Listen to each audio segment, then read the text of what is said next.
nonton kan. Ya.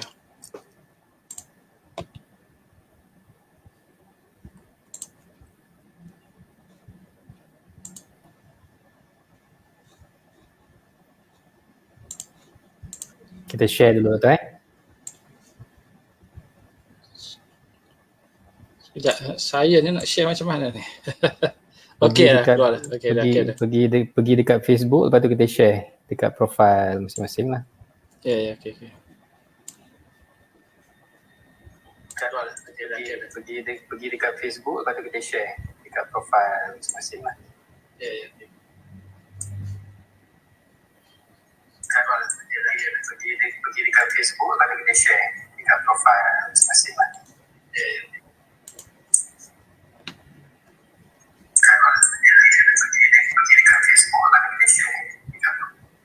Boleh tak?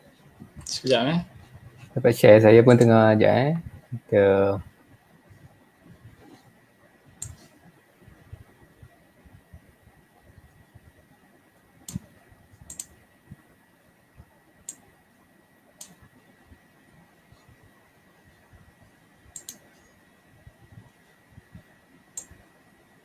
So saya masuk polisi peace balik Ya. Daripada Facebook saya, okey.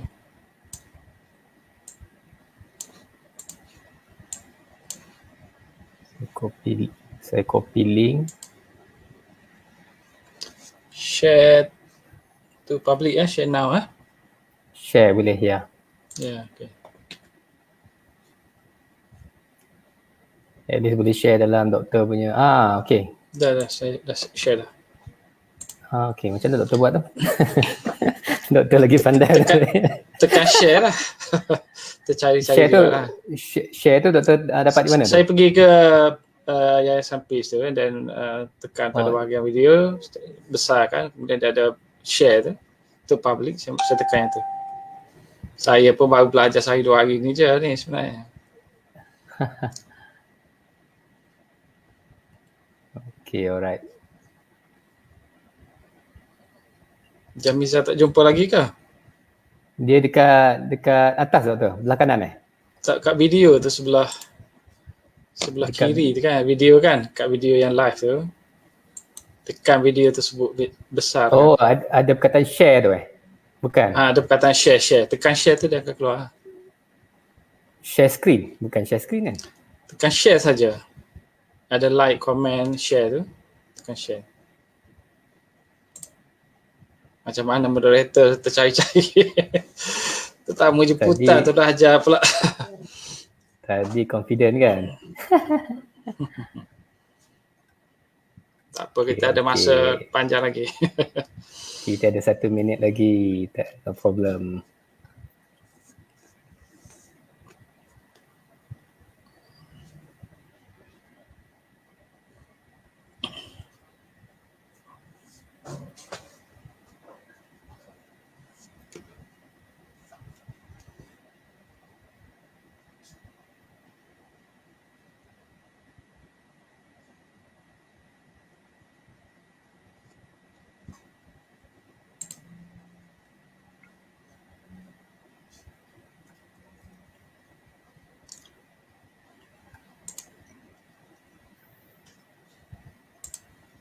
Okay, alright. Boleh Okay, doktor. So, Assalamualaikum warahmatullahi wabarakatuh. Salam sejahtera kepada seluruh rakyat Malaysia yang melihat Facebook Live dari Facebook Yayasan Peace, Policy Economic Affairs Center of Malaysia. Dan Alhamdulillah pada malam ini kita bersama-sama dengan Dr. Azmi Arifin. Kita amat bersyukur kerana dah banyak kali dah saya dengan Dr. Azmi cuba untuk bersama. Alhamdulillah pada malam ini pada hari Isnin 8.30 ni kita dapatlah bertemu untuk membincangkan satu tajuk yang saya rasa agak menarik tajuk ni.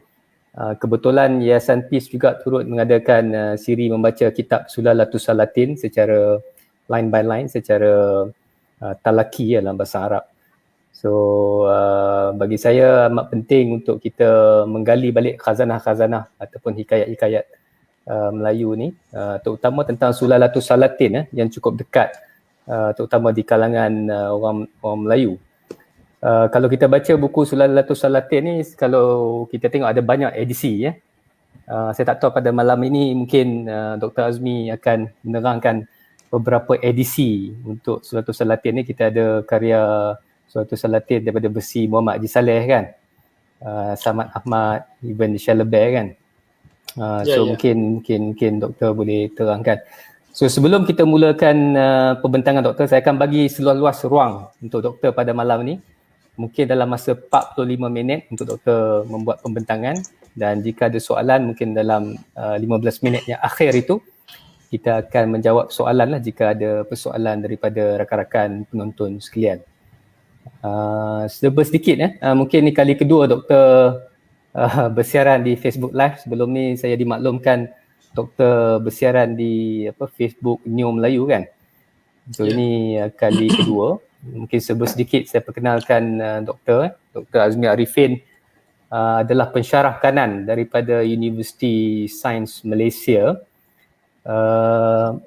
mempunyai PhD dalam bidang historiografi dari Universiti Kebangsaan Malaysia, dan of course sebagai seorang ahli akademik banyak sekali menerbitkan jurnal dan juga buku. Dan saya sendiri ada salah sebuah buku doktor, iaitu buku ini buku Revolusi Perancis. Saya rasa ini karya-karya terbaru Ya, antara yang terbaru. Yang terbaru. Dan banyak lagi karya-karya doktor seperti Bangsa Pemerintahan Beraja dan Revolusi Perancis, Feudalisme dan Pencetusan Revolusi Perancis, Feudalisme Melayu dan Perak Kurun ke-18 daripada catatan Misa Melayu, dan saya rasa banyak lagi lah. Dan doktor punya area of specialization adalah dalam sejarah politik Malaysia, persejarahan Malaysia, sejarah feudalisme, nasionalisme dan revolusi, dan juga sejarah Eropah moden. Tapi pada malam ini kita akan lebih menjurus kepada Sulalatus Salatin ataupun yang dikenali sebagai sejarah Melayu. Okey, tanpa membuang masa saya membuka ruang seluasnya pada doktor. Mungkin daripada detik sekarang sehingga dalam pukul 9 suku begitu, doktor diberi ruang yang seluasnya untuk membentangkan pemikiran doktor berkenaan dengan Sulalatus Salatin ni. Dipersilakan. Okey, bismillahirrahmanirrahim. Rabbi shrah li sadri wa yassir li amri wahlul 'uqdatam min lisani yafqahu qawli. Baik, Assalamualaikum warahmatullahi taala wabarakatuh. Terima kasih pada moderator saudara Jamiza. Saya pun baru berkenalan dengan saudara Jamiza ni dalam Facebook. Cuma saya agak tertarik kerana melihat minat saudara Jamiza terhadap Sulalatus Salatin ni. Ya, dan inilah sebahagian daripada puncanya kenapa saya nak bercakap tentang ini, kerana sekadar untuk memberi sedikit sebanyak sumbangan tentang apa yang terkandung dalam teks ini.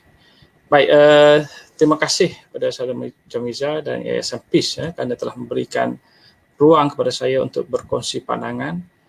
Tajuk malam ini saya nak sentuh sekilas pandang. Nama mungkin sekilas pandang, tetapi mungkin dia jadi panjang dan mungkin jadi banyak perkara yang saya nak sentuh. InsyaAllah saya cuba yang terbaiklah untuk percepatkan, mudahkan. Sekilas pandang budaya sosiopolitik Melayu berdasarkan Sulalatus Salatin.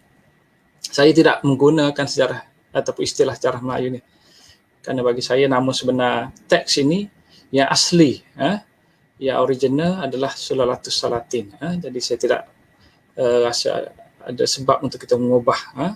Baik, dari sudut apa yang saya nak bincangkan ini ialah sudut luar teks sebenarnya. Tajuk mungkin agak pelik kerana nampak menjurus kepada cerita dalam teks, tapi saya nak tumpu pada aspek kepengarangan, world view si penulis teks ini, iaitu dari sudut historiografi, satu kajian sejarah juga yang kurang difahami lah oleh kebanyakan masyarakat umum tentang historiografi. Dia tidak sama dengan sejarah. Kalau sejarah ni kita mengkaji fakta, kita mengkaji peristiwa dalam teks tersebut. Historiografi ni kita mengkaji peristiwa di luar teks. Dan itu adalah satu aspek yang menarik lah, kerana kita dapat melihat sisi sudut pandang dan juga pandangan dunia ni, yang dibawa oleh si penulis.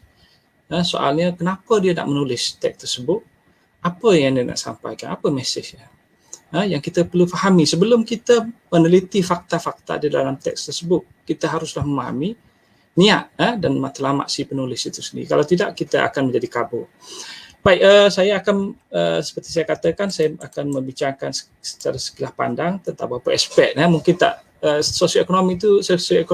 sosiopolitik itu luas, istilah perkataan tersebut, tapi saya akan menyorot pada beberapa elemen sahaja sesuai dengan masa yang diberikan. Yang pentinglah, yang saya rasa wajar untuk diungkapkan semula, ramai sudah bincang tentang Sulalatus Salatin, menulis penerangkan dan sebagainya, pakar-pakar hebat telah memberikan pandangan. Biarlah Marhain ini, seorang ahli sejarah baru ni, yang cuba untuk menyumbang juga bagi melengkapkan lagi wacana dan juga kefahaman tentang teks ini. Kerana dia terlalu luas dan mungkin pakar-pakar pun tidak sempat menulis semua perkara. Baik, dan saya cubalah untuk memberikan sedikit tafsiran yang agak berbeza. Walaupun kecil perbezaannya, insya-Allah itu juga sangat-sangat bermanfaat pada kita untuk dalam konteks memahami teks Sulalatus Salatin ini. Jadi saya bukanlah pakar yang sebenarnya, pandangan saya pun mungkin tidaklah sekukuh mana. Ada yang jauh lebih berilmu, lebih pakar daripada saya, orang seperti Ahmad Adam, Muhammad Yusuf Ibrahim dan sebagainya. Tapi bagi saya ada aspek-aspek tertentu yang saya rasa saya perlu dan wajar memberikan pandangan sebagai ahli sejarah yang turut sama terlibat dalam mengkaji, membaca dan cuba memahamilah tentang teks ini. Moga-moga daripada wacana ini kita sama-sama dapat mencernakan satu sudut pandangan baru dalam perkongsian ilmu yang walaupun sekecil mana sekalipun tak besar sumbangannya pada bidang ilmu sejarah Malaysia ni. Baik, pada malam ini saya nak sentuh elemen-elemen yang wujud dalam Sulalatus Salatin. Satu teks awal yang sering kita kaitkan dengan sejarah. Dan inilah masalahnya, utamanya ialah kerana ramai pihak sebahagiannya menggunakan istilah ini, teks ini sebagai sejarah Melayu.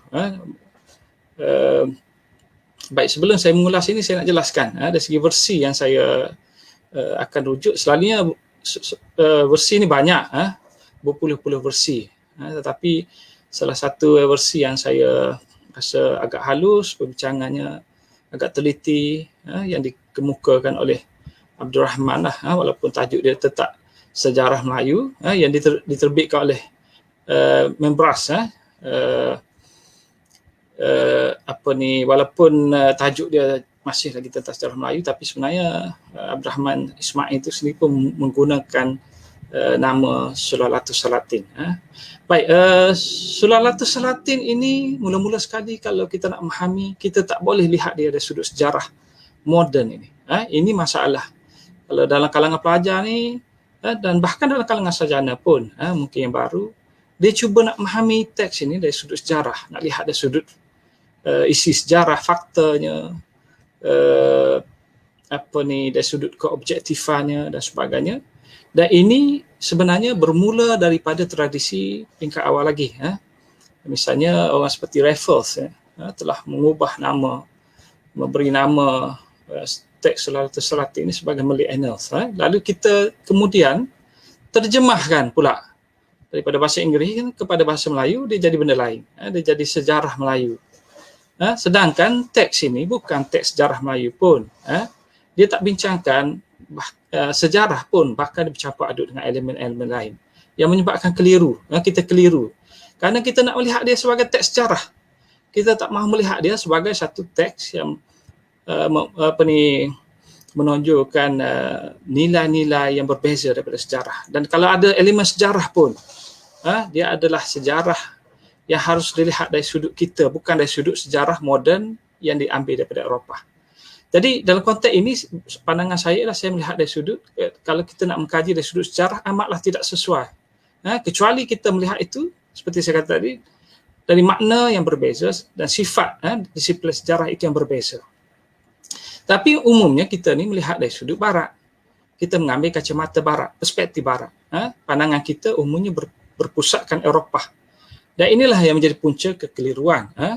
Bagi ahli sejarah barat ini, contohnya Winston Bottoms dan sebagainya, mereka ini berpegang kepada disiplin takrifan ilmu sejarah barat untuk mengkaji teks ini.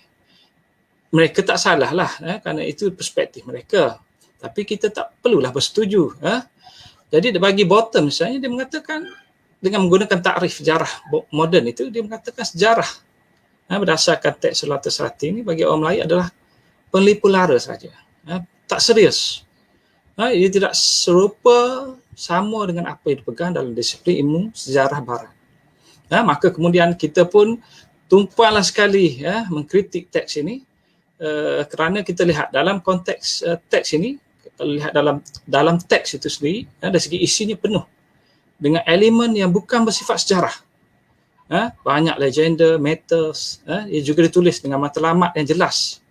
Sebenarnya dia adalah alat dakwah propaganda istana, khusus untuk mewujudkan satu imej yang agung tentang institusi istana, raja dia, pembesar dia, dan menanam kesetiaan rakyat kepada istana, mengagung-agungkan institusi Kesultanan Melayu. Itu mesej yang utama. Matlamat dia sangat jelas.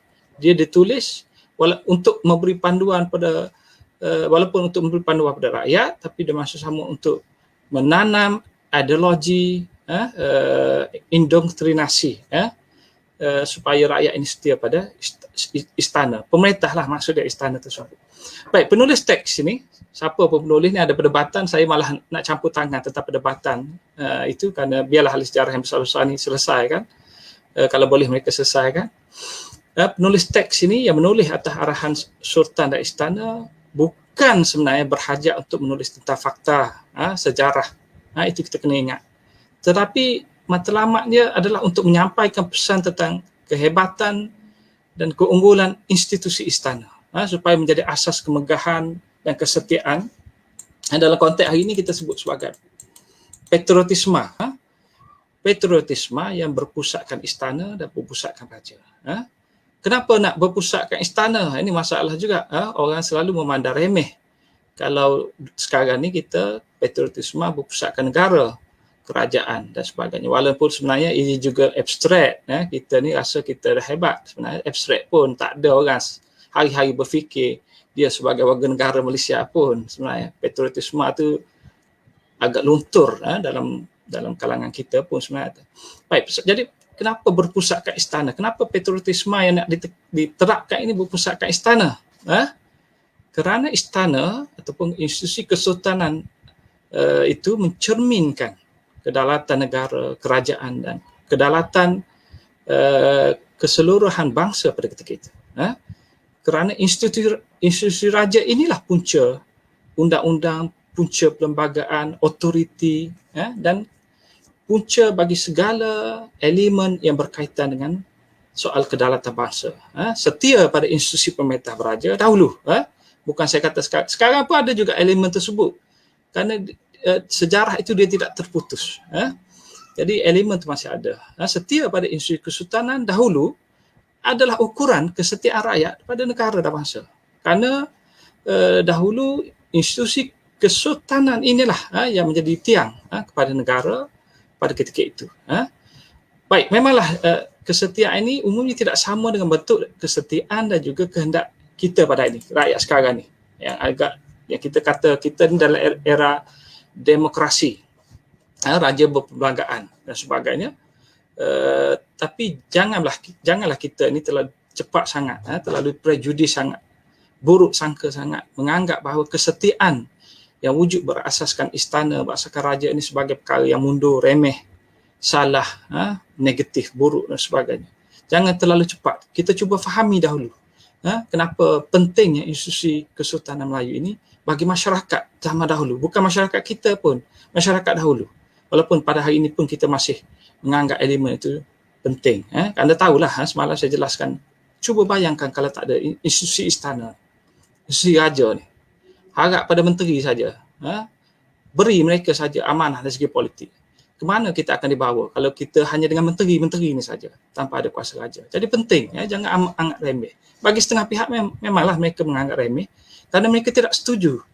Mereka mana negatif kerana masalah ideologi politik mereka. Jadi inilah masalahnya yang menyebabkan setengah pandangan itu agak negatif lah tentang isu pemerintah raja. Dia nampak yang negatif saja. Yang positif dia tak mau sentuh dan tak mau sebut. Baik, jadi kita perlu memahami bahawa dalam konteks ini kita perlulah menilai dari sudut amalan masyarakat terdahulu. Bagi zaman dahulu sebenarnya, institusi raja ni melambangkan kemodenan. Institusi raja ni melambangkan sesuatu yang maju. Kerana dia dibandingkan dengan institusi sebelumnya. Kita banding dengan institusi raja sebelumnya. Institusi raja sebelumnya banding dengan institusi yang kita sebut macam-macam, feudal lah, kampung dan sebagainya. Adanya raja adalah kerajaan. Kalau tak ada raja, dia akan jadi kampung. Dia akan jadi penempatan di tepi-tepi sungai, penempatan biasa. Itu amalan masyarakat dahulu. Kalau masyarakat misalnya beruas perak, misalnya tak ada raja, ada pembesar saja. Dia memerlukan raja. Kenapa? Selagi tidak mempunyai raja, kerajaan negara tersebut tidak akan berkembang menjadi megah, hebat, dan mempunyai struktur politik yang tersusun. Jadi raja ini adalah lambang pemodenan bagi masyarakat dahulu. Zaman sentiasa berubah, kita pada hari ini demokrasi. Mungkin satu masa nanti hipokrasi pula jadi elemen pemodenan kita. Contoh. Baik, jadi dalam setiap elemen itu dimasukkan oleh penulis. Macam-macam elemen dimasukkan. Kesetiaan, kegerunan, kemegahan dan sebagainya. Dalam satu buku ni, buku Sulatus Sating, ini teks yang saya duduk rujuklah oleh edisi oleh daripada Raffles 18 ini yang dirumikan oleh Abraham Haji Ismail, dimasukkan dalam teks ini. Dan semua ada contoh-contoh yang menggambarkan kehebatan, keunggulan yang bertujuan untuk menanam kesetiaan tersebut. Dan ini disengajakan, dibentuk oleh pengarang, penulis itu untuk mengukuhkan elemen-elemen kesetiaan. Nanti saya akan sebut perkara ini tentang elemen-elemen yang dimasukkan. Dan mengukuhkan elemen kesetiaan, persemendaan dan kekerabatan, kekeluargaan lah yang wujud dalam amalan masyarakat Melayu. Anda tengok teks Sulatus Salatin ini, anda cuba fahami dari sudut elemen kekeluargaan tu. Besar maknanya di situ. Kerana tradisi hubungan dalam masyarakat Melayu yang seperti yang digambarkan secara idealnya dalam Sulatus Salatin adalah tradisi kekeluargaan. Hubungan keluarga. Makin dekat suatu pihak itu dengan istana, bahkan makin rapat persemendaan, kahwin, ada hubungan persaudaraan dan sebagainya. Maka makin megah, makin hebatlah seseorang tersebut. Sosial, kedudukan sosial dia akan makin meningkat. Semakin rapat dia dengan istana. Itu adalah tradisi politik dan sosial yang diamalkan pada ketika itu. Baik, dalam konteks penulis ini, bermula dengan mesej dia. Mesej dia kalau kita baca awal-awal ni, antara yang paling besar sekali ialah wa'ad, perjanjian antara pemerintah dengan rakyat. Kemudian disusuli dengan pelbagai mesej lagi.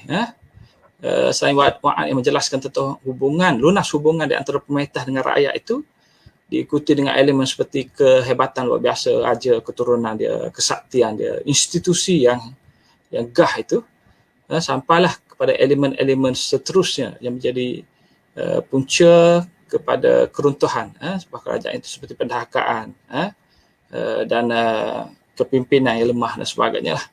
Semuanya ada makna, bukan diceritakan sekadar untuk hiburan saja. Ada makna yang disampaikan oleh penulis walaupun dalam bentuk dongengan, mitos dan sebagainya. Anda kalau belajar sejarah di Eropah, Perancis misalnya, ada nyanyian chanson. Chanson ini dalam bahasa Perancis lagu lah. Itu sumber sejarah yang mantap bagi orang Perancis untuk menceritakan tentang budaya dan nilai zaman pertengahan. Chanson. Kita ada sajak dan sebagainya, kita pandang sajak ni bukan sejarah. Memanglah bukan sejarah, tetapi dia menjadi sumber untuk kita memahami tentang worldview, tentang nilai budaya dan pemikiran pun. Kita boleh mendapatkan apa saja daripada sumber-sumber tersebut jika kita mengkaji dengan mendalam dan kita mengumpulnya untuk melihatnya secara menyeluruh dan mantap. Kalau di Eropah boleh buat, kenapa di sini kita boleh memandang rendah, memandang remeh? Bukan fakta saja di Eropah pun sebenarnya. Mereka dari segi sejarahnya pun ada tradisi legenda, mitos dan sebagainya dianggap sebagai sejarah. untuk dan sebagai rujukan sejarah untuk dikaji dan dihasilkan dalam bentuk penemuan-penemuan tentang masyarakat zaman tersebut. So dalam erti kata yang ringkas lah, saya nak rumuskan sekejap. Sulalatus Salatin ini adalah bukan buku sejarah, bukan ditulis untuk menghasilkan sejarah, tapi boleh digunakan sebagai satu bahan mentah untuk mengkaji tentang nilai-nilai budaya, macam-macam perkara lah. Sistem politik pun boleh dikaji. Dan saya ingat dari sudut ini kita ketinggalan. Kita tak memahami pun apa yang wujud dalam sistem politik itu. Yang kita nampak benda-benda negatif saja, kesetiaan mutlak, kuasa raja yang mutlak, penindasan dan sebagainya. Kita nampak yang negatif. Yang positif ni, yang cuba disampaikan oleh penulis, kita tidak boleh dapat, kita tidak boleh extract, tak boleh keluarkan dalam bentuk tulisan, sehingga kita gagal untuk menterjemahkan satu teks yang besar ini dalam konteks kajian yang meyakinkan lah. Baik, jadi bagi saya ini bukan teks sejarah.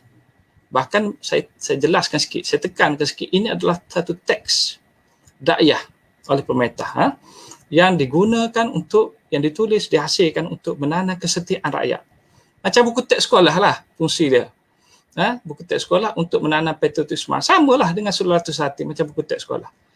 Dia ditulis untuk kepentingan pemerintah, bagi menyampaikan kehendak dan dasar pemerintah, yang dia mahu rakyat percaya dan mahu rakyat setia dengan melalui jalan yang disampaikan tersebut. Elemen dakwah, propaganda tu. Jadi tak heranlah kalau kata nampak cerita tentang kehebatan raja saja, tinggikan raja dan sebagainya. Memang itulah yang raja tu kerajaan pada masa dahulu, tiang pada negara, simbol kepada kedaulatan rakyat, bangsa dan sebagainya. Jadi kena adalah kesetiaan pada raja tu. Kalau tak setia pada raja dahulu, nak setia pada siapa? Ada tak lagu negaraku, rukun negara dan sebagainya, perlembagaan. Raja itulah yang bermulanya daripada semua perkara tersebut muncul pada zaman dahulu. Jangan lihat pada zaman sekarang ni. Jadi kalau kita memahami dari sudut ini, maka sepatutnya kuranglah perdebatan kita tentang isi kandungan yang terdapat dalam buku teks Sulalatus Salatin ni. Tak bolehlah sampai kita berdebat, sampai kita bergaduh apa semua. Nak cerita tentang hantuah saja. Tak habis bertahun. Walhal memang tak habis pun. Pasal kita tidak mempunyai satu rujukan yang mutamak tentangnya. Maka bila kita berdebat, tak ada siapa yang menang lah. Kerana sepatutnya kita lihat ialah mesej yang nak disampaikan oleh Sulalatus Salatin, bukan isi dia. Nak cerita tentang badang misalnya, nak berdebat tentang badang. Sampai matilah kita tak akan selesaikan masalah ini. Jadi kena ditekankan aspek kepengarangan tu, historiografi tersebut, worldview, apa yang nak disampaikan oleh penulis itu, bukannya tekanan pada fakta itu. Dari dalam teks buku tersebut. Jangan lihat dari sudut watak dia misalnya. Watak ni banyak watak yang diciptakan. Puteri Gunung Ledang, raja lahir daripada muntah lembu dan sebagainya. Tarikh-tarikh tak ada dalam teks Sulalatus Salatin yang menggambarkan elemen sejarah itu tidak kuat. Kemunculan raja yang pelik-pelik ni, daripada buluh, daripada lembu, daripada bawah laut, atas langit kalau ada. Pengislaman yang pelik-pelik juga, mimpi malam ni, esok dah bersunat. Contohnya lah, fakta sejarah tertentu dan sebagainya. Jadi nak cari elemen sejarah ni dalam konteks disiplin sejarah yang kita pegang pada ini, memang sukar. Nak takrif sejarah pun susah. Tapi sebenarnya kalau kita lembutkan, jangan ketatkan, kita takrif dari sudut yang agak sederhana bahawa sejarah yang disampaikan itu berbeza nilai dia, budaya dia. Penulis ini dia ada prinsip tersendiri dan sudut menyampaikan peristiwa lampau. Peristiwa lampau itu sejarah lah. Dia nak sampaikan peristiwa lampau itu sebagai pengajaran kepada masyarakat. Itu sudah pun mencukupi sebagai satu ilmu sejarah. Kerana dalam konteks nilai itu dia berbeza. Di barat ni dia nak menyampaikan fakta. Di sini sejarah kita yang diikat oleh budaya tertentu, kita nak menyampaikan mesej panduan pengadilan moral supaya kita boleh belajar daripada sejarah tentang untuk memilih antara yang baik, yang buruk dan sebagainya. Pengadilan moral dan pengajaran moral itu adalah penting. Jadi kalau lihat dalam konteks watak hantuah, kita berdebat sampai tentang nama hantuah ni. Hantuah ke, hantuha ke, antua ke, macam-macam istilah. Saya kalau orang tanya macam mana doktor ni tentang hantuah, saya pun tak tahu, tak pernah jumpa hantuah, tak pernah pergi melawat kubur hantuah, tak kenal hantuah pun. Tapi kalau ada hantuah, ataupun kita kata kalau tak ada, watak-watak lain tu kita nak letak di mana? Kalau badan kita rasa dia mungkin tak wujud lah kerana terlalu banyak sangat elemen supernatural tu. Tapi kalau ada kalau Tun Fatimah ada, Sultan Mahmud, Laksamana Khawaja Hussein, Tun Muzahir dan sebagainya, kenapa tak boleh terima watak hantuah? Kerana dia ada jawatan. Dalam teks tersebut diceritakan tentang jawatan ni. Dan ada keunggulan-keunggulan. Mungkin nama dia tak sama. Itu yang menimbulkan perdebatan. Misalnya Adam kata nama dia Hantuha. Tak apalah nama dia Hantuha ke, nama Hantuah ke, hantu ke apa semua ke, tapi adalah jawatan tersebut dan ada orangnya. Dari satu segi tidak dipertikaikan orang yang dipertikaikan nama. Tak ada masalah dari segi namanya. Yang penting adakah identiti itu wujud. Kalau boleh terima identiti itu wujud, maka adalah satu watak yang bernama Hantuha atau Hantuah ni. Dan watak-watak lain. Maknanya dia elemen sejarah itu diterapkan bercampur aduk dengan elemen yang sebenarnya kita boleh tapis. Puteri Gunung Ledang boleh tak? Kita rasa ada tak puteri yang cantik tinggal dalam gua, dalam gunung, yang sampai sultan nak pergi Pinang. Jadi kita ada elemen-elemen yang kita rasa tidak munasabah. Dan kita terpaksa menggunakan akal fikiran lah. Sejarah ni kadang-kadang benda yang tidak tersurat pun, yang tersirat, kita kena terima juga sebagai sebahagian daripada elemen yang mengukuhkan tafsiran kita. Logik dia, kita kena gunakan. Dalam aspek-aspek tertentu yang memerlukan kita berfikir secara logik ni. Jadi memang ada watak yang direka, dimitoskan. Badang seperti saya kata tadi, Puteri Gunung Ledang.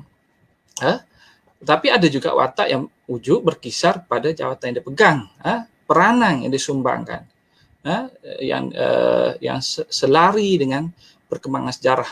Misalnya zaman Melaka diceritakan selari dengan apa yang telah dilakukan sebagainya. Maka kita kena melihat Sulalatus Salatin ini dalam konteks satu sumber sejarah yang tidaklah bersifat sejarah secara mutlak. Jangan lihat secara ketat.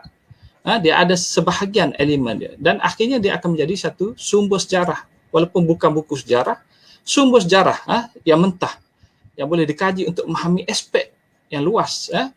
Kerana kita mungkin ada sumber ini saja yang sesuai, sumber-sumber lain mungkin tidak sehebat sumber ini, maka kita peganglah pada sumber ini. Kalau jumpa sumber yang lebih hebat lagi, yang boleh menandingi Sulalatus Salatin, maka kita akan pergi pada sumber tersebut. Selagi kita tidak ada satu sumber yang dapat memahami tentang nilai-nilai budaya masyarakat Melayu yang lebih baik selain pada Sulalatus, maka kita terima. Ada juga yang berdebat Sulalatus Salatin ni teks sejarah sastra ke teks sastra sejarah. Saya lebih cenderung melihat teks Sulalatus Salatin ini sebagai teks sejarah sastra. Dia nak menyampaikan elemen-elemen sejarah yang disastrakan, dijadikan melalui unsur legenda, mitos dan sebagainya. Tapi dia nak sampaikan suatu peristiwa lampau yang sangat besar. Itu tentang sejarah institusi istana dan keagungan raja ni, walaupun dalam bentuk yang bercampur aduk. Okey?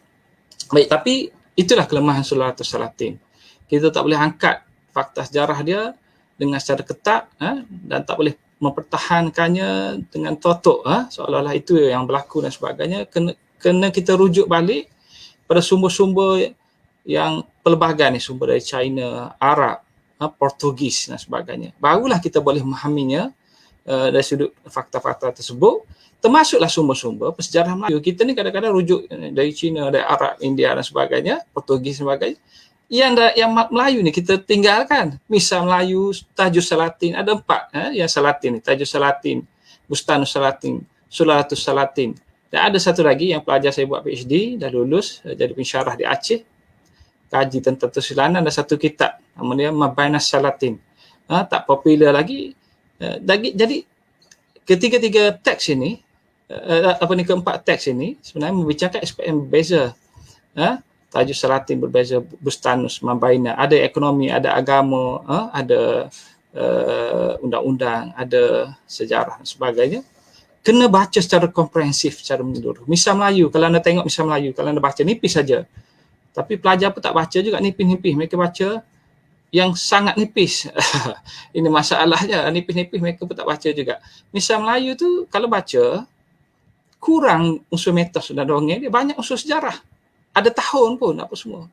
tapi tak ditonjolkan juga dari sudut itu, kerana dia misal Melayu ni menyampaikan perkara yang sama seperti Sulalatul Salatin, cuma dalam bentuk sejarah tentang Belanda, tentang Timah, Raja Sultan Iskandar dan sebagainya, walaupun dalam tempoh yang sangat singkat.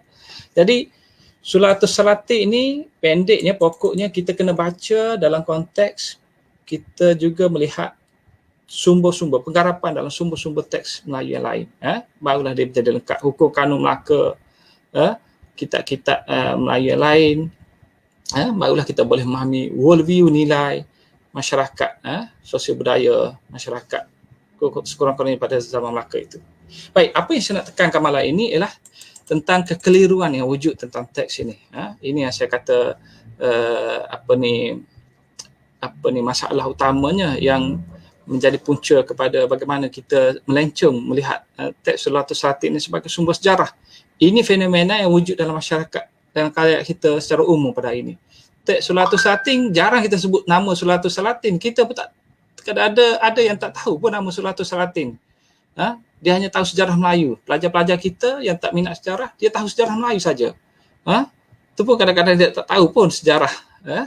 Baik, jadi kekeliruan tentang kandungan teks Sulalatul Salatin pada hari ini sama dengan kekeliruan kita terhadap makna dan tujuan dia ditulis. Kita keliru sebenarnya. Teks ini ditulis untuk apa? Sampai kita perlu mengkaji dia sebagai sumber sejarah dan kita nak mengetatkan pengertian sejarah itu dan mencari-cari. Sampai kali ini kita cari mana elemen sejarah dia dan kita berdebat, kita berbalah pandangan yang tidak sudah-sudah kerana kekeliruan. Sebahagiannya berpunca dari kekeliruan. Mungkin sebagai sarjana besar ni dia faham aspek ini. Dan dia ada sebab perdebatan dia, tapi bagi kita khalayak umum ni kita tidak begitu memahami sangat. Dan kita keliru. Apa yang kita keliru? Pertama, kita melihatnya sebagai satu teks sejarah bersih. Ini yang saya katakan tadi, saya ulang balik. Dan kita carilah fakta sejarah di mana. Maka kita kata tak ada sangat pun fakta sejarah. Banyak dongengan. Maka kita kata, lemahnya teks Sulalatul Salatin. Ini masalah kita. Sebenarnya dongengan itulah sejarahnya. Legenda itu sejarahnya. Dia cuba memaparkan pemikiran masyarakat. Yang saya kata pun, worldview, pandangan dunia masyarakat bermasa itu. Nilai mereka, tradisi mereka. Kalau mereka bersajak ni, bagaimana caranya. Kalau mereka berwasiat ni, apa yang mereka nak kandung ke dalam wasiat tersebut. Kena memahami dari sudut sejarah yang agak berbeza ni. Jangan ketatkan, jangan terlalu condong kepada disiplin sejarah Eropah yang sangat ketat. Tradisi Rankian ni, nak cari fakta. Maka kita sebenarnya tidak berbuat apa-apa yang baik untuk menjadikan kajian kita itu lebih menjurus, mendalam pada perkara yang sepatutnya. Jadi dalam konteks ini, kita tak boleh mencari peristiwa yang benar-benar berlaku saja, kerana ada benda yang saya kata boleh tapis itu yang mungkin berlaku kait dengan sejarah zaman Melaka. Tapi yang lebih penting ialah untuk memahami tentang worldview, sudut pandangan si penulis ni, perspektif dia, mesej dia. Dan kita menggunakannya sebagai sumber sejarah untuk memahami tentang resam, adat resam, budaya dan pemikiran awal itu. Supaya kita boleh memahami tentang proses kesinambungan yang wujud sampai kali ini. Institusi beraja pada hari ini kenapa wujud sampai 9 orang raja, kita tak pertikaikan, bergaduh. Macam kita ni jahil sangat tentang sejarah ni. Memang dahulu negaranya 9. Maka 9 raja, jangan kita bandingkan dengan Amerika Syarikat ke apa. Kalau ada raja Perancis ke apa, jangan banding macam tu. Kerana itu adalah negara-negara. Kita tak boleh paksa kenapa negeri Melayu Kelantan ni tak berbaik-baik, tak bergabung dengan Terengganu. Tak bolehlah kita kata kenapa Pulau Pinang, Singapura misalnya tak masuk Semenanjung. Tak boleh dipaksakan fakta sejarah tu.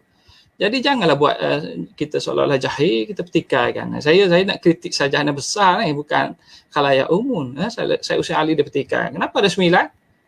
Belajarlah sejarah kenapa ada 9. Jangan tanya yang jahil ni, anda kaji sendirilah. Keras sikit. Baik, yang kedua ialah kita cuba membandingkan isi sejarah dalam Sulalatul Salatin dengan fakta sejarah yang sebenar.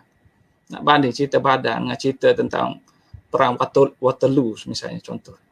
Dengan kisah revolusi Perancis misalnya. Dan dalam konteks ini kita menggunakan disiplin barat yang mementingkan fakta dan objektiviti. Objektiviti, benda yang tak logik ni tak objektif sifatnya. Pengadilan moral menjatuhkan hukuman, misalnya agungkan raja, memuji, menyokong. Kita pada hari ini, kita dalam konteks sejarah kita ini masalahnya. Yang kita ada elemen yang barat kata tak betul ni, tak objektif ni. Sejarah kita dalam bentuk memuji, dalam bentuk nasionalistik, berat sebelah prejudis dan sebagainya. Kalau nak agungkan Melayu tu agung sungguh, sampai orang tanya pun kita tak boleh jawab apa sebabnya fakta yang kita sampaikan betul ke tidak. Kalau kita nak mengkritik, kita kritik sungguh dan kita besarkan kejahatan. Saya selalu bandingkan dengan kurun ke-19. Kalau bincang tentang kejahatan memang bersungguh-sungguh kita. Walau kurun ke-19 tu adalah zaman yang stabil, zaman yang tidak ada kejahatan sangat. Kejahatan yang ada dari sudut pandangan British, tapi kita cuba memaksa untuk besarkan. Raja menindas dua orang pengikut yang tak bayar hutang, kita kata tengok sistem pemerintahan raja ni, betapa jahat ni. Pembesar kutip cukai lebih sikit, tengok pembesar ni patut dimasuhkan. Saya kata macam itulah, menteri-menteri buat apa sekarang hari ni pun kita pertahankan. Tak ada pula kita kata masukkan sistem demokrasi, kita kembali sistem kuku besi pula, tak ada. Tapi bila raja buat salah saja kita pandang dia sebagai malaikat. Kita lihat raja ni sebagai malaikat, dia tak boleh buat salah. Kalau dia buat salah, runtuhkan institusi. Itu sikap kita yang sangat prejudis, yang saya perhatikan. Baik, jadi dalam tradisi Rankian ni, maka menyebabkan sejarah ini, Sulatatul Salatin ni, teks ini dilihat sebagai satu teks yang lemah. Tidak berguna pun pada kita dari segi ilmu kerana gagal mematuhi prinsip-prinsip keobjektifan dalam sejarah.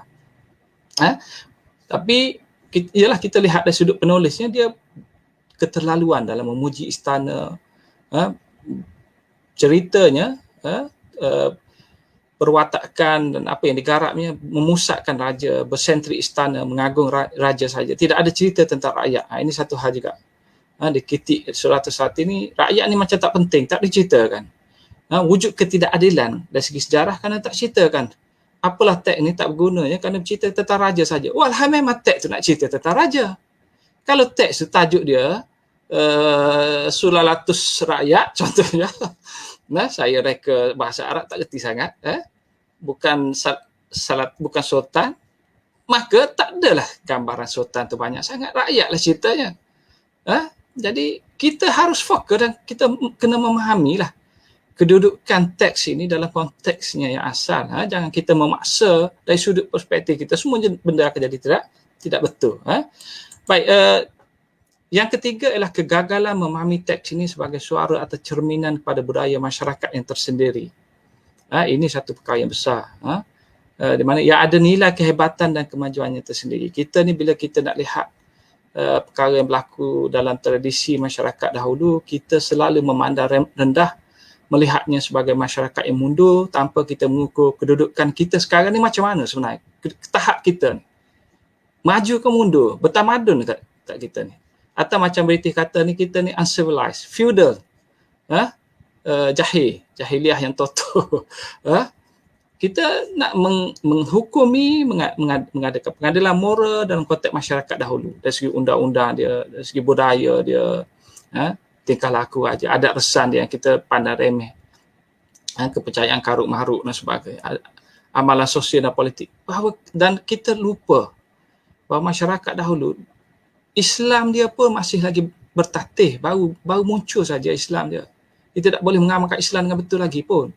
Kemudian kita kata apalah masyarakat ni minum arak dan sebagainya. Kalau dia tak fahami lagi agama, tak sampai pada dia, itulah budaya dia, kita tak boleh salahkan lagi. Dia dalam proses perubahan pun. Sebelum kedatangan masa Portugis datang tu, Islam baru saja nak berkembang dari atas ke bawah. Baru saja. Dan tak bolehlah kita mengatakan masyarakat ini jahiliah dan sebagainya. Ini adalah tulisan guru saya lah, Abraham Haji Abdullah. Saya baca tulisan dia kritik masyarakat ni minum arak dan sebagainya di Melaka pada masa itu. Bagi saya memahami. Saya suka memandang sederhana dan positif tentang budaya masyarakat kita pada masa itu. Saya ingat itu yang terbaik. Kerana kita dinegatifkan dengan pandangan-pandangan yang prejudis. Kita prejudis. Dari awal lagi kita nampak mereka ni buruk, jahat, kejam dan sebagainya. Baik, jadi dan kebanyakan perbandingan yang kita buat itu dalam konteks ilmu disiplin barat, nilai-nilai barat. Contohnya kita katalah. Dan ini saya anggap sebagai satu perbandingan sezaman yang tidak adil. Contohnya lah, kita nak bandingkan institusi politik dahulu dalam konteks raja ni dengan sekarang ni. Maka kita kata raja sekarang ni berperlembagaan, dahulu tak berperlembagaan. Kita kata macam itulah. Raja boleh buat apa saja. Raja berkuasa mutlak dan sebagainya. tidak ada prinsip raja perlembagaan, sistem raja itu mundur, pembesar itu feudal. Banyak kali perkataan feudal ni saya sebut, saya sangat anti feudal ni. Anti perkataan feudal, bukan anti feudal. Kesetiaan rakyat mutlak, keadilan itu tidak wujud, undang-undang tak wujud, hubungan atas bawah yang kita ambil daripada Pelanggan Gali itu menindas. Rakyat tiada hak ruang dalam sistem sosial yang hanya mementingkan kedudukan golongan elit, ekonomi dikuasai oleh mereka, mereka boleh segala kuasa raja, kuasa yang ada dan sebagainya. Seolah-olah tidak ada langsung keadilan, persamaan dan demokrasi dalam nilai masyarakat itu. Kita seolah-olah mentotokkan demokrasi itu dalam tafsiran kita sehingga kita nak lihat benda yang bersifat muktamad. Kalau demokrasi betul. Elemen-elemen kecil ni kita tak lihat. Seolah-olah kita ni hebat sangat dari sudut kemajuan demokrasi. Baik, itu yang ketiga. Yang keempat adalah kekeliruan tentang lunas hubungan. Hubungan di antara raja dengan pembesar ni, berapa minit dah saya ingat, dah panjang sangat ni. Kekeliruan tentang lunas hubungan raja pembesar ni yang sering kita yang berlaku dalam kalangan kita ni, kekeliruan ni. Sultan ni kita lihat dalam konteks bukan hubungan yang baik dengan pembesar, dengan rakyat. Dalam konteks konflik, bukan lengkap melengkapi dan saling bergantung. Sama juga kita lihat dalam konteks hubungan di antara sultan dengan rakyat. Konflik, kita lihat dari sudut konflik. Itu saya kata sudut pandangan kita ni umumnya yang kita guna istilah psikologi feudal, kesetiaan membabi buta, kuasa mutlak. Kerana kita lihat dari sudut konflik. Kita tak mahu memandang secara positif, negatif saja kita. Saya ni cakap kadang-kadang saya rasa marah kerana bagi saya kita ni terlalu jahil dari sudut bersederhana dan seimbang dari segi sikap kita. Penilaian kita. Jangan kita rasa kita ni terlalu baik sangat sampai kita ni nak melihat dari sudut yang negatif saja tentang orang lain. Ini satu penilaian sezaman yang sangat-sangat tidak adil. Tak ada elemen-elemen yang kita nak memuji. Sama dengan British kita. Bila bincang kurung ke-19, semua buruk. Raja tu jahat, konflik perang saudara. Walaupun perang saudara ni nak cari pun susah. Melayu bergaduh apa semua. Anda ingat dalam dunia ni satu bangsa tu kan bergaduh kurung ke-19. Anda tengok di Perancis masa itu apa berlaku misalnya. Di Eropah pada masa itu mereka dah keadaan tamadun yang macam mana yang kita nak besarkan. Kerana bila saya lihat balik kedudukan isu istana, hubungan pembesar rakyat dan sebagainya, harmoni sifat dia. Kalau kita nak kaji secara ikhlas dan betul-betul kita mendalam dari segi sejarah. Saya cakap dari segi sejarah, bukan dari segi social science, dari segi psikologi dan sebagainya. Kalau kaji sejarah itu betul, itu saya kata soalan-soalan yang simple saja. Kalau raja tu jahat, siapa raja jahat? Senaraikan 10 raja yang jahat. Anda pergi Eropah, anda senaraikan 20 pun boleh. Saya pernah dulu belajar sejarah Eropah, mengajar sejarah Eropah. Pergi belajar bahasa Perancis. Buat sejarah Perancis.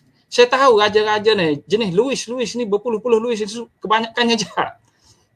Tapi raja di negeri Tanah Melayu ni, zaman Melaka siapa yang jahat? Tolak Sultan Mahmud. Kerana Sultan Mahmud saya dah tulis, raja ni raja yang baik, cuma dia nakal sedikit saja. Anda kata dia raja yang jahat. Raja tu jahat, raja ni. Umum saja. Pembesar khianat, pembesar berpecah dan sebagainya. Tapi bila baca balik, kenapa saya suka sebut kurung ke-19? Kerana kurung ke-19 kurung yang dianggap paling teruk dalam sejarah orang Melayu ni. Dan saya dapati kurung tersebut adalah kurung yang stabil.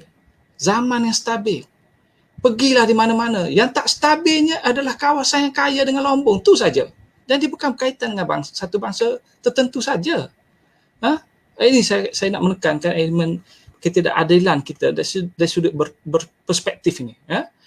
Dan apa yang ada ni, saya selalu duk kitik buku oleh saya Using Ali ni, maaflah, buku ni selalu menjadi mangsa saya kerana saya tengah baca dia, Raja-Raja Melayu ni. Saya melihat dari sudut pandangan yang saya kata negatif tersebut. Cuba untuk menunjukkan institusi raja ni sebagai kuku besi, rasuah, merugikan, menindas, tidak adil, merugikan bangsa, rakyat terkongkong dengan institusi tersebut, diperhambakan, tidak ada keadilan, dan macam-macam lah. Walhasil bila saya baca sebenarnya, saya dapati sebenarnya rakyat okey pun dengan institusi raja ni, tak ada masalah. Sampai hari ni pun okey. Tak perlu dipaksa pun. Memang itulah sikap dan kesetiaan mereka. Mereka tak ada konflik macam di negara barat tu, dia konflik kerana raja tu jahat. Jadi dalam konteks di sini, itu saya kata kalau ada raja yang betul-betul jahat, kurung ke-19, anda ceritalah pada saya siapa. Beri satu contoh cukup. Kalau ada yang raja, pembesar yang betul-betul jahat ni, beri contoh. Tapi kejahatan yang janganlah dikaitkan dengan kejahatan individu, tapi kejahatan yang menyeluruh. Macam diktator yang bunuh rakyat, di negara-negara Arab atau negara Eropah. Itu baru betul kita boleh kata raja yang jahat. Dan banyak lagi lah kekeliruan yang berpusatkan pada prasangka, prejudis, penolakan, bahkan kebencian terhadap institusi Kesultanan Melayu ni. Saya nak cepat dah, masa tak mengizinkan. Kenapa mereka institusi ini dibenci, raja-raja dan kesultanan ni? Kerana dilihat dari sudut ideologi politik. Ini yang saya selalu sebutkan, ideologi Marxis ke, liberal ke, sosialis ke, kapitalis ke, perkauman ke, apa ideologi politik, kepartian pada yang khususnya kelompok yang menentang UMNO ni, dia kait dengan raja UMNO ni. Maka dia nak kritik UMNO, dia kritik raja dahulu. Ini masalahnya. Dia samakan. Jadi sistem ini akhirnya dilihat dalam konteks yang sangat buruk, sebagai musuh rakyat walaupun tidak jelas, sebagai menindas, tidak ada keadilan sosial dan sebagainya. Walhal bukti itu tak ada, penindasan yang besar-besaran sifat ni. Kalau ketidakadilan sedikit-sedikit ni, anda rasalah, anda bandingkanlah dengan jawatan menteri-menteri, ketua-ketua ada ni apa semua, anda rasa mereka adil sangat ke? Saya bukan mengajak anda jadi pembangkang dan sebagainya. Saya suruh anda rasional sikit dalam mengukur diri kita dan orang lain. Jadi dalam konteks itulah kita gagal memahami sistem raja itu, dalam konteks bahawa dahulu sistem raja ini mencerminkan kemajuan dan kemodenan.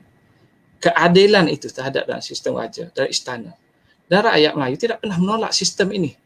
Tak ada dalam sejarah orang Melayu menolak sistem ini. Mereka menolak raja, tak ada masalah. Raja ni saya kata bukan malaikat. Dia manusia. Anda jangan baca dia sebagai malaikat. Anda jangan cari kesalahan dia yang kecil-kecil untuk memburukkan dia hanya kerana anda rasa dia patut suci. Macamlah kita ni tak pernah buat salah. Raja ni kalau dia buat salah, dia manusia.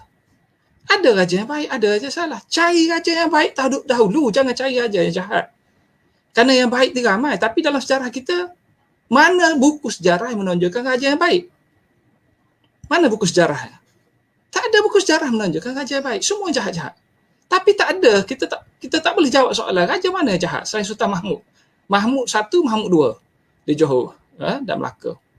Yang tu semua kita kaitkan dengan raja yang jahat. Tapi raja keseluruhan image dia macam tu. Sampai kali ini pun. Jadi dalam konteks inilah kita melihat raja ni sebagai satu sistem yang harus diketepikan, dimasukkan, dipinggirkan dalam dunia sekarang ni. Dan kita lihat teks ini, kita nilainya, dan teks ini kerana cerita dia tentang raja, maka teks ini adalah satu teks yang tidak berguna bagi kita. Dan inilah yang menjadi punca-punca kekeliruan yang saya sebutkan. Jadi apa sebenarnya punca kekeliruan? Ialah kerana kita gagal melihat Sularatus Salatin ini secara menyeluruh. Apa sebenarnya yang saya nak sampaikan ini? Sebenarnya kekeliruan besar kita kerana kita gagal melihat teks itu sendiri dalam konteks yang menyeluruh. Pengarahnya nak bincangkan apa sebenarnya dalam Sularatus Salatin. Apa nilai yang dia nak bawa, mesej yang dia bawa. Dan saya rasa ini perkara yang telah diremehkan, dipandang enteng sampai sekarang ni. Tak dijelaskan dengan nyata bahawa teks ini ditulis bukan untuk mengagungkan raja pun sebenarnya. Banyak elemen keagungan apa semua. Dia bukan nak mengagungkan raja. Dia nak mengagungkan institusi. Dia tak sama raja sebagai peribadi dengan raja institusi. Apa yang cuba diagungkan, dipertahankan, dianggap sebagai tak boleh dahaka. Institusi ni apa dia? Kerajaan, pemerintah, negara ni, negara bangsa ni. Anda jangan derhaka pada negara. Biar salah, biar lemah macam mana, biar kurang macam mana, jangan derhaka. Itu maksud dia, bukan jangan derhaka pada raja. Sultan Mahmud letak jawatan, buat salah. Mana ada menteri letak jawatan kerana buat salah pada hari ni? Lepas buat salah pergi main golf adalah. Jadi kita ni terlalu membesarkan sangat. Seolah-olah zaman kita ni perfect. Dan kita terlalu cuba untuk melihat dari sudut yang menyebabkan elemen-elemen yang baik pun jadi buruk. Jadi apa yang nak disampaikan oleh pengarang dalam konteks teks Sularatus Salatin ini? Dia tak mahu mengagungkan raja saja. Betul dia agungkan, tapi dia nak mengagungkan institusi. Bahawa itulah rakyat perlu setia. Kalau raja ni jahat, buang raja, tak ada masalah. Jangan buang institusi. Kalau tak ada institusi raja, nak tinggalkan institusi apa? Kerana institusi pembesar pun berdiri kerana kuasa raja. Kerana strukturnya pun bergantung pada istana dan sebagainya. Dia akan masuk sekaligus. Tinggal rakyat ajalah, dia akan menjadi primitif balik. Kembali pada zaman hutan belantara. Itu sebabnya pengarang ni pertahankan Jangan derhaka, kena setia. Maksud setia bukan maksud setia pada Sultan Mahmud. Sultan Mahmud buat salah, dia dihukum. Dia pun tahu. Raja-raja Melayu ni dia tak sama dengan di Eropah. Itu keistimewaan dia. Kalau anda perhatikan secara umum saja, anda dapati Eropah ni, raja dicabar itu perkara yang sangat luar biasa. Sehingga berlakunya revolusi Perancis. Kerana raja dicabar. Raja di negeri-negeri Melayu ni dibunuh ada, buang ada, tukar daerah ada, letak jawatan ada, kecil-kecil lagi kena bunuh pun ada. Ditukarkan dan sebagainya, macam-macam. Pembesar ni ada kuasa untuk menjatuhkan raja. Dalam kes di Perak, banyak raja ni yang telah disingkirkan. Sultan Abdullah contoh, Sultan Abdullah tak ingat, Sultan Jaafar ke apa, yang telah disingkirkan kerana buat silap, tak berunding dengan pembesar. Yang memegang kuasa di negeri Melayu bukan raja, tapi pembesar. Majlis orang besar itulah yang memegang kuasa. Mereka ni berunding, mereka mengundi, mereka kata nak pecat raja, mereka boleh pecat raja. Yang anda kata raja berkuasa mutlak ni boleh dipecat oleh pembesar. Kerana yang berkuasa sebenarnya bukan raja, tapi pembesar. Tapi kita kata raja ni berkuasa mutlak. Kerana kita tidak begitu mengkaji tentang institusi pembesar ni dan kekuatan dia. Baik, jadi yang sekali lagi saya nak pergi ke apa yang nak disampaikan. Bila lihat keseluruhannya, yang paling asas adalah dalam Sulatus Salati ini menulis tentang lunas-lunas, prinsip-prinsip, nilai-nilai sosiopolitik, nilai politik, lunas-lunas hubungan yang sebenar, yang adil, yang kata inilah lunas yang sepatutnya, yang diamalkan, yang patut diamalkan. Kesetiaan, jangan derhaka. Dia nak sampaikan itu. Tapi dia cover dengan wa'ad tu dulu. Kesetiaan yang macam mana? Dia mula dengan wa'ad tu dulu, kena ingat. Dia bukan mula dengan kesetiaan, tak. Wa'ad tu macam mana mulanya? Bahawa raja ini mesti mendapat mandat daripada rakyat. Mesti menghormati, jangan hina. Kalau salah hukum bunuh pun tak apa, tapi jangan hina. Mesejnya bukan pada seorang individu. Watak yang diwujudkan tu pun sebenarnya tak wujud pun daripada daun Seri Buana atas asas purba. Tak wujud pun, diciptakan. Sebagai asas perlembagaan, kontrak sosial yang kita nak kata, Ruzul dia kata kontrak sosial. Inilah kontrak sosial kitanya. Kajilah dalam konteks sama seperti kita kaji Ruzul dan Revolusi Perancis dan sebagainya.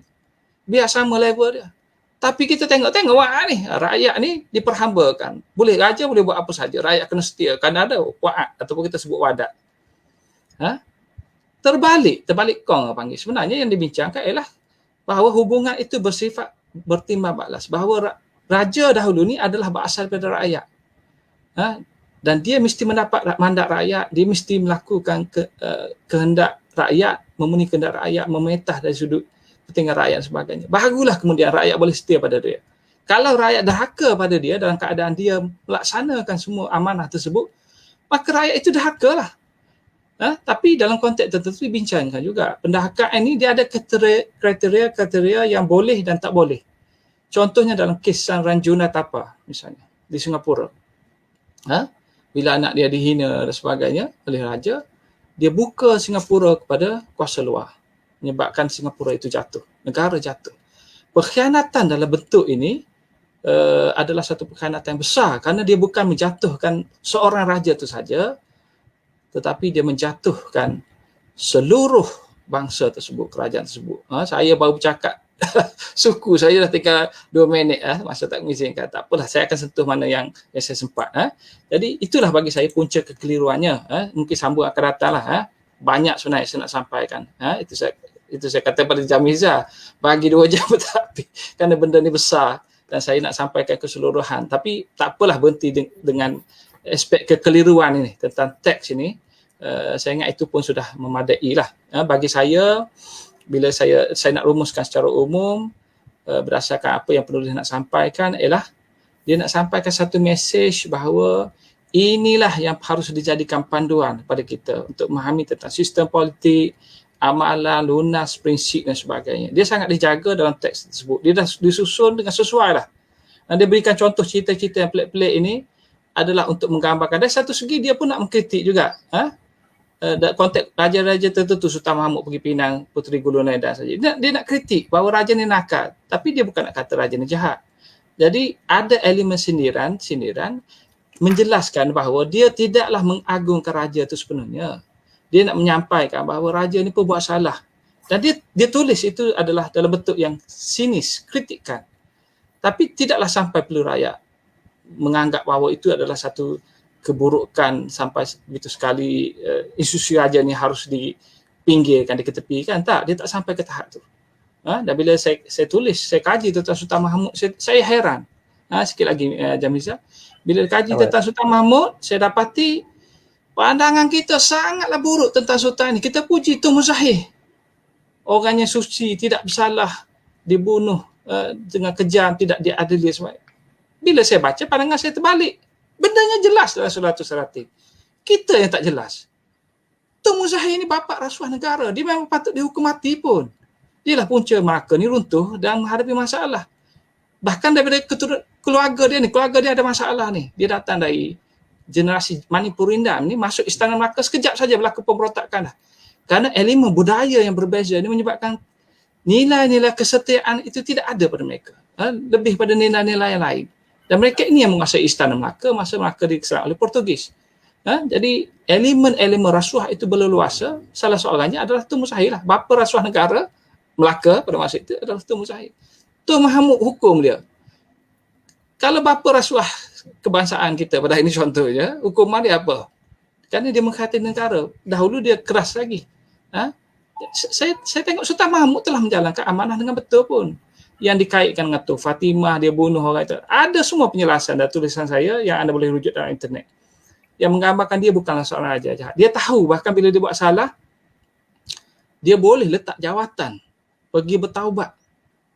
Ini raja yang anda kata jahat dan sebagainya. Kerana apa yang sedang berlaku sebenarnya? Kerana kita mencari keburukan dan kesalahan itu habis-habisan. Sampai kita terlupa bahawa ada elemen-elemen baik yang harus kita beri tumpuan untuk menjelaskan kenapa perilaku raja ni kadang-kadang dalam bentuk yang kita tidak boleh fahami. Saya ingat itu sajalah. Tak sampai keseluruhannya, tapi saya rasa sebahagiannya adalah saya dapat menjelaskan tentang mesej yang ingin disampaikan oleh pengarang dalam teks Suratul Salatin ni. Bukan nak agungkan raja, bukan nak kritik raja saja, tapi dia cuba untuk menanam mendakyahkan. Saya guna istilah mendakyahkan macam TV3 lah ni, utusan Malaysia ke. Suruh rakyat setia pada kerajaan, bukan setia pada raja, institusi raja ni. Yang Milner kata kerajaan tak ada raja, tak ada negara. Tak, salah. Sebenarnya tak ada institusi raja tu, baru tak ada kerajaan. Ada raja, tak ada institusi, tak boleh. Bila tak ada institusi, maka tak adalah kerajaan. Raja boleh diambil bila-bila, tapi institusi tak boleh digantikan. Kalau anda masukkan hari ini contohnya, anda nak gantikan tak boleh. Kerana dia akan terhapus sepenuhnya. Tapi raja boleh bila masa saja boleh dipecat. Contohnya baru-baru ini Sultan Kelantan telah diputuskan. Ini ada dalam YouTube dan sebagainya. Kes dia diputuskan oleh pembesar untuk direhatkan, digantikan dengan anak dia. Kenapa? Kerana pembesar menganggap bahawa Sultan pada masa itu sudah pun tidak mempunyai keupayaan untuk menjadi seorang pentadbir yang sempurna. Dan kes yang berlaku itu sebenarnya menunjukkan, sebenarnya sudah berlaku begitu lama dalam sejarah. Zaman Melaka lagi dah ada dah. Zaman Sriwijaya pun dah ada dah. Yang kita terlepas pandang menyebabkan kita rasa dan kita lihat raja ini dalam keadaan yang sangat berkuasa mutlak, boleh lakukan apa saja dan sebagainya. Itulah yang saya boleh bawakan kepada anda sedikit, berkongsi sedikit pada malam ini. Saya serah balik pada Saudara Jamiza. Terima kasih. Assalamualaikum warahmatullahi wabarakatuh. Terima kasih Doktor. Suatu penerangan panjang lebar, hampir sejam. Kita asyik mendengar. Walaupun kita rancang 45 minit sebab kita nak buka juga kata soalan-soalan yang mungkin ada di kalangan pendengar kita, penonton kita ini. Brother Izzy ada buat satu komen di sini. Di Eropah, kerabat diraja banyak juga menggunakan lukisan-lukisan memaparkan raja-raja mereka bertarung, berperang sebagai dewa-dewi Greek untuk menaikkan kehebatan mereka. Mungkin ni salah satu, dulu kita mana ada Netflix, movie dan sebagainya kan, kita hanya baca teks kan. So kadang-kadang teks tu kita kena ada juga unsur-unsur legenda, unsur-unsur myth ni untuk bagi menarik supaya dramatik kan. Mungkin Doktor boleh ada komen? Bukan? Baik, dalam konteks Eropah ni, alhamdulillah saya ada pengetahuan sedikit tentang ini. Sebenarnya imej yang ditunjukkan tu memang benar. Raja-raja di Eropah ni kalau anda lihat, semuanya adalah ketua perang. Umumnya. Sehinggalah pembentukan raja monarki kebangsaan pada abad ke berapa, 17 ke 16 macam tu. Sebelum tu raja adalah panglima perang. Jadi image macam tu memang menonjol sekali. Bahkan Louis yang ke-14, Le Roi Soleil, The Sun King ini pun ketua perang. Memang dia dan anak-anak dia terlibat dalam kempen perang untuk takluk dan sebagainya. Itu abad ke-17. Dan apa yang berlaku di Eropah ni? Kerana memang mereka muncul dalam tradisi berperang. Itu yang menyebabkan mereka mudah terpengaruh dengan sistem feudal tu dalam tradisi tersebut. Raja di Eropah tak sama dengan, saya bandingkan dengan di sini. Raja di sini, dia tak ada tentera. Raja Melaka, dia tak ada tentera. Dia tak ada pengikut. Dia bukan kaya pun raja di sini. Dia hanya bergantung pada prinsip kesetiaan. Sebab tu saya kata, prinsip kesetiaan tu perlu. Itu yang didakyahkan oleh pengarang Sulhatul Salatin. Kalau tak ada kesetiaan, habislah. Institusi itu, rakyat tidak akan memandang. Dan struktur itu tidak akan wujud. Institusi itu tak adalah elemen-elemen yang dapat mengukuhkan kerajaan. Di Eropah lain, raja-raja dia berperang dengan pembesar. Ini yang saya kata, kalau anda nak guna istilah kuasa mutlak, anda tengok dah konteks ni. Raja di Eropah, dia berperang dengan pembesar. Dalam proses untuk menguasai sebuah negeri, sebuah daerah dan sebagainya, dia berperang sana sini. Tak kisahlah zaman empire ke zaman feudal ke, seperti tradisi Charlemagne, Charles Martel dan sebagainya. Anda tengok mereka berperang untuk meluaskan kuasa dan mereka ini mengawal tentera. Raja ada tentera, pembesar ada tentera masing-masing dan sebagainya. Bahkan setiap pembesar itu adalah raja di kawasan dia. Tradisi inilah yang menyebabkan munculnya satu zaman raja yang benar-benar berkuasa mutlak. Apa dia? Setelah dia berperang, dia mengalahkan seluruh musuh dan kemudian menjadi raja yang mengatasi undang-undang, mengawal tentera, mengawal kekayaan dan sebagainya. Raja itu berfungsi sebagai raja yang benar-benar berkuasa dan sifat dia memang mutlak kerana dia menghapuskan elemen-elemen yang mencabar dia. Di negeri-negeri Melayu, sebenarnya yang berkuasa adalah pembesar. Raja ni dia tidak ada sumber kekayaan, dia tak ada pengikut. Pengikut yang ada adalah pembesar. Kalau raja nak pergi berperang, dia terpaksa kumpulkan pembesar-pembesar, dia terpaksa ambil daripada negeri dan sebagainya. Bila masa Portugis nak menyerang Melaka, masa itu Sultan Mahmud sedang bersedia untuk berperang dengan negeri Pasai ke apa saya tak silap, yang derhaka lah terhadap Melaka. Dia kumpulkan tentera-tentera dari seluruh negeri. Masa Portugis nak serang tu, tentera di Melaka sangat ramai. Kuat sebenarnya. Begitu hebat, nak bersedia untuk berperang. Tapi terjadi beberapa aspek yang saya tak bicarakan di sinilah. Tapi saya nak kata perbezaan yang sangat ketara. Raja di sini bukan raja berperang, bukan raja feudal, bukan raja yang hidup menindas pembesar-pembesar. Tapi dia dengan pembesar ini adalah satu keluarga. Dia sangat bergantung. Dia tak boleh hidup tanpa pembesar. Di Eropah, dia kena hidup dengan menentang pembesar. Di sini, dia tak boleh hidup tanpa pembesar. Mula-mula sekali tugas saja apa yang dia buat? Bila dia jadi raja, Sultan Muzaffar Shah di Perak, setelah dihantar oleh Melaka, Sultan Mahmud buang Sultan ni, orang pembesar Perak, ambil dia, bawa ke Perak, jadi Sultan Perak yang pertama. Bila dia jadi raja, apa yang dia buat? Dia kena lantik pembesar. Itu mula-mula sekali dia kena buat. Kalau tidak, dia tak boleh memerintah. Di Eropah tak perlu sebenarnya. Di Eropah Raja Louis dia memerintah sendiri. Dia kata letak semua negara ni hak dia.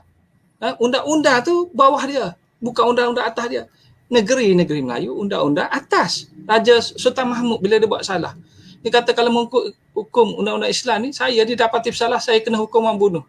Bunuhlah saya. Dia kata kepada Tun Biajik ni, walaupun saya besarkan cara penyampaian tersebut, itulah kata dia, dia kata pada pengikut, jangan lawan. Saya dah buat salah. Ikut hukum agama, saya kena bunuh. Sultan Tun Biajik tak sampai hati nak bunuh Sultan Mahmud. Maka dia lepaskan Tun Biajik dan Sultan Mahmud pun terlepas. Ini sultan yang tidak berlaku di negara Eropah. Negara Eropah macam saya terangkan tadi pada Saudara Izzy, itu sifat dia yang menyebabkan kita tidak boleh samakan sistem, budaya dan sebagainya. Kesetiaan yang wujud dalam konteks kita ini, kesetiaan kerana persemendaan, kerana kekerabatan, hubungan darah, jalinan persaudaraan, raja, perkahwinan dan sebagainya yang sangat rapat. Bahkan dalam teks Sulhatul Salatin dan teks-teks lain diceritakan hubungan ni macam dalam satu bahtera. Ada juragan dia, ada kapten dia lengkap struktur. Bahkan disebut lagi macam pokok dengan akar. Macam ketam dengan spek, burung dengan paruh. Dia saling melengkapi. Dia tak boleh ada institusi pembesar tanpa ada sultan, sultan tanpa pembesar. Hubungan dia sangat rapat. Di Eropah hubungan dia sangat renggang. Dalam sistem, dalam budaya yang mereka terpaksa berperang satu sama lain untuk mendapatkan kuasa tersebut. Saya rasa itu sebahagian daripada elemen yang saya nak tekankan tentang imej-imej raja yang naik kuda, raja yang pegang pedang dan sebagainya di Eropah. Masih. Ini satu lagi doktor, ni rakan saya ni, ada saudara Fazli Ibrahim ni. Dia kata satu perspektif yang menarik lah daripada doktor tentang Sultan Mahmud. Sebab kadang-kadang kita tak terang siapa latar belakang Tun Sri Lanang ni kan, pengarang Sulatu Salatin ni. Saya rasa dia adalah salah seorang daripada keturunan Tun Tahir kan. Tun Tahir ni adalah keturunan bendahara. Keturunan bendahara. Tun Tahir ni adalah abang ataupun adik kepada Tun Mutahir yang doktor sebut tadi tu. Kan? Mungkin doktor boleh sikit komen. Sebenarnya ni pun satu benda yang besar juga. Saya nak ulah sedikit-sedikit saja. Sebenarnya ada satu kajian yang telah dilakukan oleh bekas pelajar saya dari Aceh, PhD dia kaji tentang Tun Sri Lanang, dan saya sebenarnya ada menulis dengan dia tentang Tun Sri Lanang ni. Boleh buka website Tun Sri Lanang. Tun Sri Lanang ni sebenarnya pembesar di Johor. Dari keturunan bendahara lah. Segala dia bendahara ni memang kita dapati daripada istana, kalau istana Melaka, keturunan itulah asal dia Manipurindang, Tamil Muslim. Dan Tun Sri Lanang memang Tamil Muslim. Dan dia Adli ni, saudara Adli di Aceh ni, daripada Universiti Shah Kuala, dia dah hasilkan satu tesis yang tebal lah. Belum diterbitkan, baru saja selesai, tentang Tun Sri Lanang ni. Bagaimana diceritakan sikit tentang Tun Sri Lanang ni yang telah ditawan dari Johor pemerintahan Sultan Abdullah pada masa itu, dibawa ke Aceh, kemudian menjadi raja di Samalangga dan meninggal di sana lah. Dalam tradisi pembesar Melayu ni, Tun Sri Lanang ini adalah mewarisi tradisi bendahara yang sebenarnya ada masalah pun dengan isteri raja ni. Hubungan dia tidak baik sangat. Bendahara ni dengan raja ni sebenarnya, anda jangan salah faham, bukan konflik biasa-biasa, tapi mereka sebenarnya keluarga raja. Sultan Mahmud dengan Tun Muzahir ni, bapa saudara dia je, Tun Muzahir. Tun Fatimah tu sepupu dia. Itu saya kata hubungan dalam istana di Melaka dan negeri Melayu umumnya bersifat kekerabatan, kekeluargaan. Dia ada hubungan keluarga dan sebagainya. Bila Hang Tuah masuk dalam tu, status dia naik kerana dia rapat dengan raja saja. Dan dia boleh diterima, diserahkan. Dia boleh dah kahwin dengan anak raja dan dan sebagainya. Dia boleh terima. Hatta Manipurindang pun boleh diterima. Jadi bila Tun Sri Lanang ni dan keluarga dia yang menulis teks Sulatu Salatin ni ada perdebatan.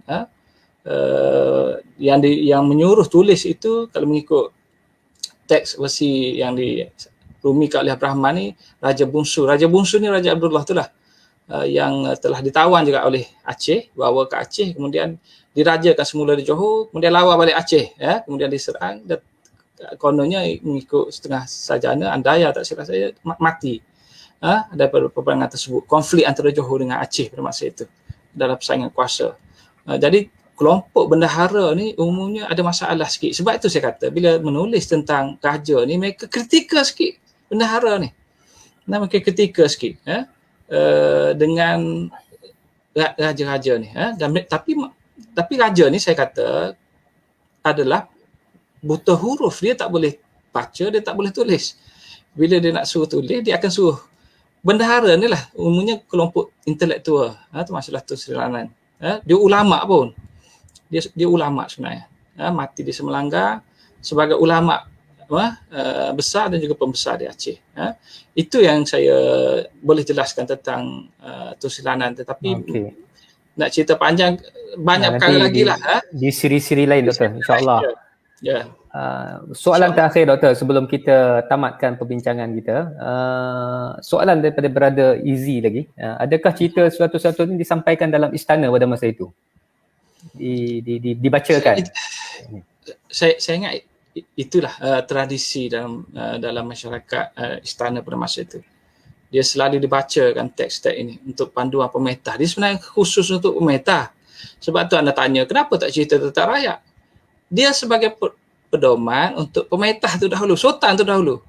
Anda baca dalam teks Melayu banyak wasiat. Wasiat ni nasihat tentang pemerintah saja. Kenapa ada wasiat ni? Boleh tak seorang pembesar tahu wasiat disampaikan oleh sultan ni? Dia tahu ke tak? Penulis tu tahu ke tak? Dia ada tak di situ? Tak ada. Dia tulis, dia nak sampaikan. Ini prinsip nilai yang harus ditegakkan dalam sistem politik. Macam mana? Raja nak memerintah tak boleh. Dia kena nasihat daripada orang tua, daripada pembesar dahulu. Dia kena diterima oleh pembesar, dia kena ada hubungan baik, jaga rakyat, jaga keadilan. Itu sentiasa disebut dalam wasiat-wasiat. Dalam teks mana-mana pun dia sentiasa disebut supaya ada panduan dan raja ini dididik. Dan itu adalah etika politik yang memang salah satunya Sultan Hati memang ditegakkan. Dan dibaca, bukan raja yang baca, dia dibaca untuk putera raja dan sebagainya lah. Pembesar-pembesar rakyat ni pun buta huruf juga, tak baca juga. Untuk baca dalam istana tu lah. Dan ada kitab-kitab lain. Bahkan anda pernah mendengar kot bila Portugis serang Melaka, nak dapat semangat untuk berperang dengan Portugis, baca hikayat Muhammad Ali Hanafiah dahulu untuk tegakkan semangat. Macam tu sekali tradisinya dalam istana Melaka. Dan kita juga mengetahui bahawa dari segi amalan budaya sebenarnya istana itu adalah pusat intelektual negara. Contohnya Melaka pada masa itu. Tradisi penulisan sebagainya dia berpusat di istana. Raja ini menjadi penaung, penggerak dan sebagainya. Itu pun satu perkara yang perlu dikaji dengan lebih luas lagi. Adalah yang bincangkan. Tapi tak cukup masa juga untuk sentuh. Saya ingat itu sajalah.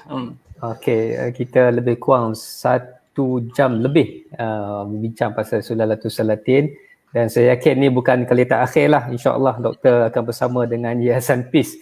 Kita akan anjurkan daripada masa ke semasa subtopik yang lain pula mengenai Sulalatul Salatin, kerana banyak aspek-aspek sisi-sisi lain yang mungkin yang ni boleh disambung Jamiza, kerana dia sebenarnya saya ada nak bincangkan sebenarnya lagi besar lagi ni. Yang ni baru serpihan kecil. Ini macam kita nak start enjin. Nak pemanas kan, terutama kepada anak-anak muda lah yang di luar sana. Boleh tahan juga tontonan kita pada hari ini, walaupun ini adalah pertama kali Yayasan Peace mengadakan Facebook Live.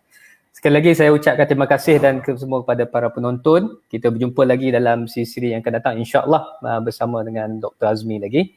Saya sudahi dengan wabillahi taufiq wal hidayah. Wassalamualaikum warahmatullahi wabarakatuh. Waalaikumsalam warahmatullahi wabarakatuh.